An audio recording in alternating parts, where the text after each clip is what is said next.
Growing up without that consistent emotional love doesn't just hurt when you're a kid. It actually rewires your brain, and it creates these patterns that can follow you way into your adult life. So let's actually dig into the science of what's really happening in there. Just think about it for a sec. Have you ever had that feeling, that sense that you're just waiting for the other shoe to drop, even when things are going great? Well, if that sounds familiar, you're definitely not alone, and we're about to unpack exactly why that feeling is so common. Look, it's so important to get this. These feelings aren't random, and they are definitely not some kind of character flaw.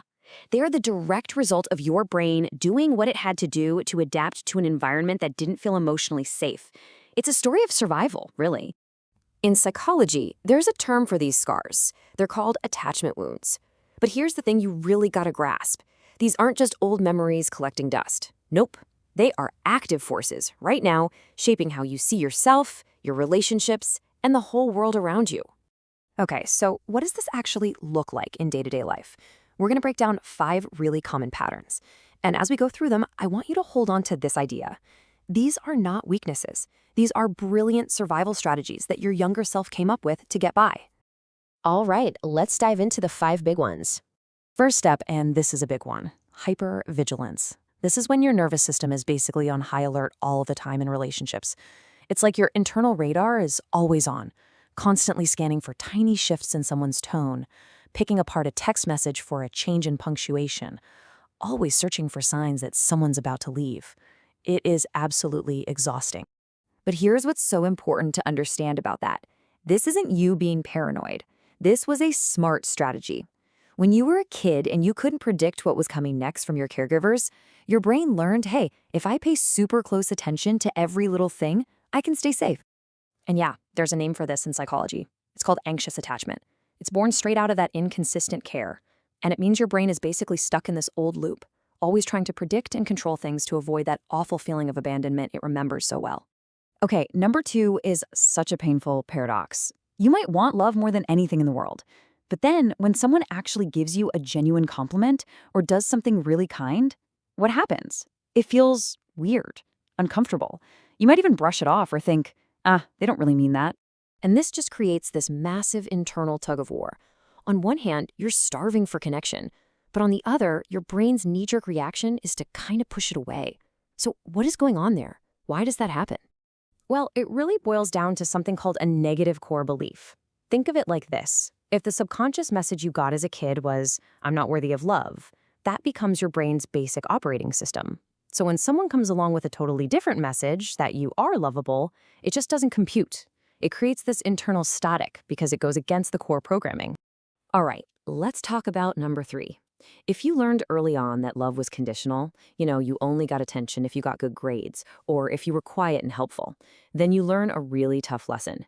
Your value isn't a given.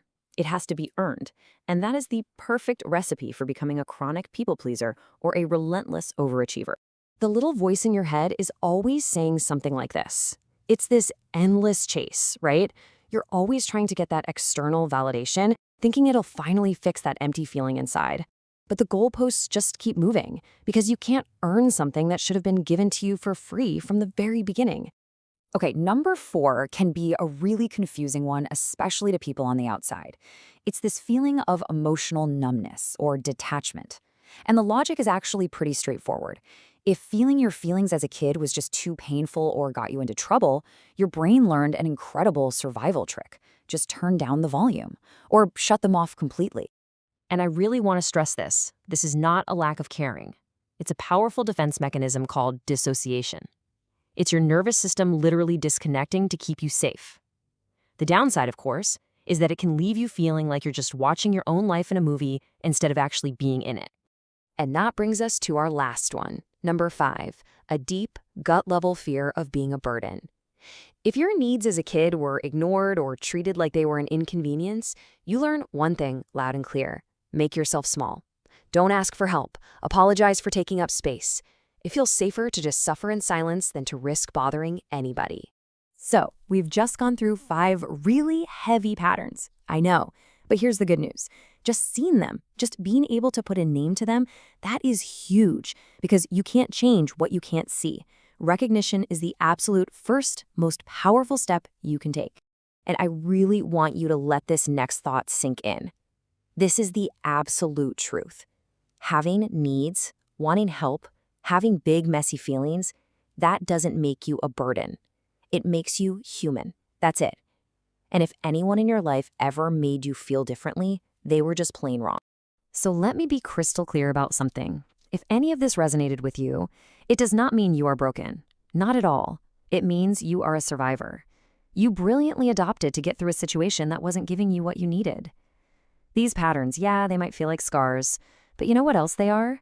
They are proof of just how resilient you are.